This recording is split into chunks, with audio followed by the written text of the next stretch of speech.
We were talking earlier about calling in black. So there's one day where I'd had it. It was a little rough, and sometimes you can walk out the door, and you just see like somebody look at you funny across the street, or somebody says something stupid to you or whatever, and it's like your armor gets worn down and you don't know it. So this one day I was like, you know what? I don't want to risk like losing my temper today, so I'm gonna stay home. So I stayed home until like 9 o'clock at night, and I was like, you know, I'm just gonna walk down to the corner store and just get like a juice, right? So it's getting chilly. I put on my hoodie, so I put it on. I'm walking down the street, and I see this girl who lives across the street from me, this neighbor who I'm very friendly with, see every day, and I start to raise my hand to wave, and she like looks at me, looks terrified, and like sort of puts herself against the wall as I walk by.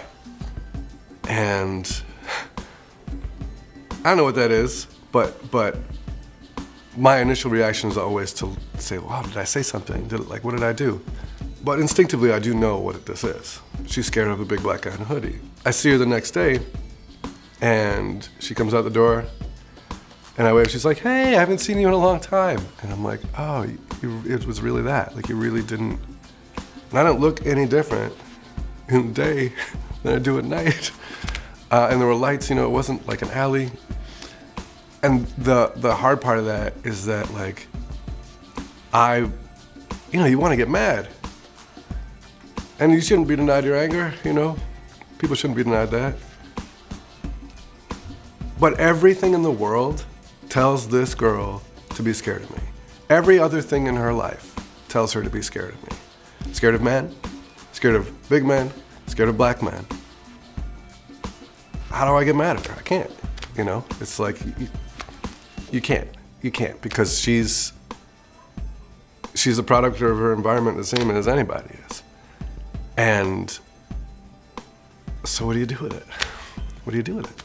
You know, I mean, you talk about it, and you try to get people to get it, and you try to get people to understand it. I still haven't talked to her about it, and maybe that's how every white person I see might think. Muhammad Ali had this thing that he said about, if there's 1,000 snakes coming at you and you can shut the door, maybe 100 of them don't want to bite you. Maybe they want to hug you and kiss you. But you gotta shut the door because there's 900 other ones. Now that's an absolutist thing, and I don't think that's true, and I don't live that way, and I don't think you can. But it does point to having to be cautious in a certain way. And you have to have your guard up in this way when you talk to people about anything, you know, about anything, because you don't know how differently they view you, you know, and you can talk about it all day, and we view each other differently, we all do, and it's fine to some degree. So it makes you so cautious all the time. But it also can, you know, develop fatigue, you know. Most days it's worth the risk of that happening, you know. But some days, like, it can't be, because I know that if I react to that, how anybody would react to any similar thing, I'm viewed differently, right? I'm the angry black man, and I'm 6'2" and I'm 200 pounds. Who knows what I might do? I have tattoos. Who knows what might happen? So I can't react that way.